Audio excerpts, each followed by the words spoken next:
Hello दोस्तों, welcome to exam preparation. और मैं आ गई आप लोगों के बीच हिंदी की एक नई टॉपिक को लेकर।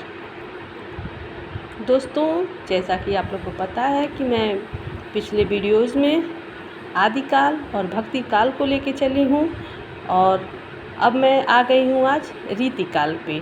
तो आज हम लोग देखेंगे रीतिकाल से संबंधित कुछ महत्वपूर्ण तथ्य हैं। तो इन्हें आप लोग देखिए, मेरे चैनल पे बने रहिए और अगर पसंद आए तो लाइक, सब्सक्राइब और ज़्यादा से ज़्यादा शेयर कीजिए। तो चलिए आज देखते हैं रीतिकाल। रीतिकाल में रीति के संबंध में विभिन्न विद्वानों के मत निम्नवत हैं। विद्वान देखिए और उनका मत। तो पहले है चिंतामणि और उनका मत है रीति सुभाषा कवित्व की वर्णत बुध अनुसारा। ये कहाँ से लिया गया है? कवि कुल कल्प तरु। नेक्स्ट है मतिराम, इनका मत है सो विश्रब्ध नवोढ़ यौ वर्णत कवि रसरीत। ये कहाँ से लिया गया है? रसराज से। नेक्स्ट है भूषण, इनका मत है सुकविन हूँ कि कहूँ कृपा समुझ कविन को पंथ। ये लिया गया है शिवराज भूषण से। नेक्स्ट है देव, इनका देखिए क है अपनी अपनी रीति के काव्य और कवि रीति और ख है भाषा प्राकृत संस्कृत देखी महाकवि पंथ। ये दोनों लिया गया है शब्द रसायन से। नेक्स्ट है भिखारी दास जी, तो इनका क है काव्य की रीति सीख्यो सुकविन सो।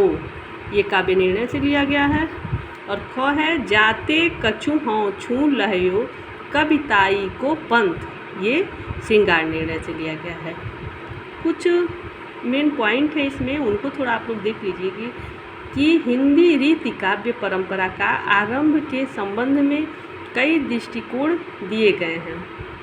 कालक्रम की दृष्टि से कृपाराम 1541 ईस्वी का नाम पहले आता है। रचनाकार व्यक्तित्व की समृद्धि की दृष्टि से केशवदास का 1555 से 1617 ईस्वी और आगे अखंड परंपरा चलने के विचार से चिंतामणि 1643 ईस्वी केशवदास कालक्रम से भक्ति काल में है, परंतु प्रवृत्ति की दृष्टि से रीतिकाल में। तो कृपाराम 1541 ईस्वी कालक्रम की दृष्टि से हैं। रचनाकार की दृष्टि से केशवदास हैं 1555 से 1617 और अखंड परंपरा के चलने के हिसाब से चिंतामणि। तो इसके आगे हम लोग देखते हैं रीतिकाल का काल विभाजन और विभिन्न विद्वानों के अनुसार निम्नवत है। रीतिकाल का काल विभाजन विभिन्न विद्वानों के अनुसार निम्नवत है। अब विद्वान देखिए और समय सीमा। तो विद्वान है मिश्र बंधु संवत 1681 से 1889 विक्रमी संवत तक। आचार्य रामचंद्र शुक्ल संवत 1700 से 1900 विक्रमी तक। डॉक्टर नगेंद्र 17वीं से 19वीं शताब्दी। डॉक्टर बच्चन सिंह 1650 से 1857 ईस्वी।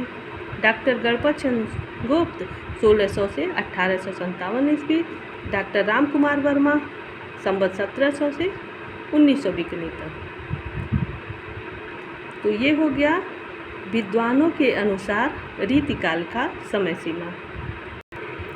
अब देखते हैं रीतिकाल का नामकरण विभिन्न विद्वानों ने निम्नवत किया है। विद्वान और नामकरण।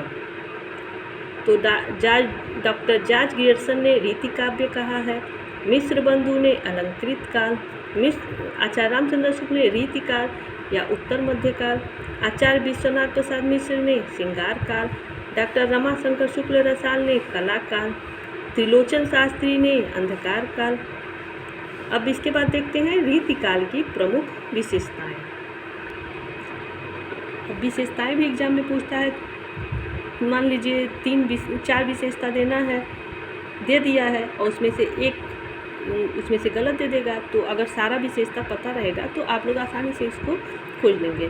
तो चलिए, पहला विशेषता है लक्षण ग्रंथों की अधिकता। दूसरा है कवि और आचार्य बनने की हो। तीसरा है श्रृंगारिकता। चौथा है अलंकारिकता। पांचवा है नारी के प्रति भोगवादी दृष्टिकोण। छठवां है ब्रज भाषा का प्रयोग। सातवां है प्रकृति का उद्दीपन रूप में चित्रण। 8वां है आश्रयदाताओं की प्रशंसा।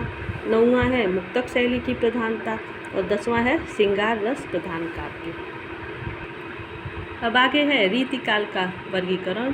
तो विभिन्न विद्वानों ने कई तरीके से दिया है, लेकिन जो सर्वमान्य है उसको हम देखते हैं और इसमें कौन कौन से कवि हैं उनको देखते हैं। तो रीतिबद्ध है, रीति सिद्ध है, रीति मुक्त है।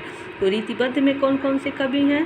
केशवदास, कृपाराम, देव, चिंतामणि, कुलपति, भिखारीदास, मतीराम, जसवंत सिंह इत्यादि रीतिबद्ध कवि हैं। दूसरा है रीति सिद्ध। रीति सिद्ध के प्रमुख कवि बिहारी हैं, राम सहाय, बृंद, रसनिधि, राम कवि, सेनापति, निपशंभु, हठीजी, पजनेश इत्यादि अन्य रीति सिद्ध कवि हैं। तीसरे हैं रीतिमुक्त।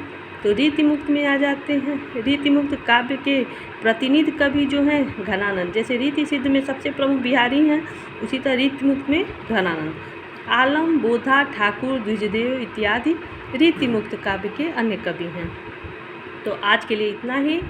आप लोग मेरे चैनल पे बने रहिए और ज़्यादा से ज़्यादा लोग सब्सक्राइब कीजिए। मेरे वीडियो को शुरू से लेके अंत तक देखिए, इसमें बहुत ही इम्पोर्टेंट है। इसका एक एक लाइन क्वेश्चन है, तो आप लोग इसको समझिए और अगर पसंद आए तो लाइक कीजिए और शेयर कीजिए और ज़्यादा से ज़्यादा लोग सब्सक्राइब कीजिए। Thank you.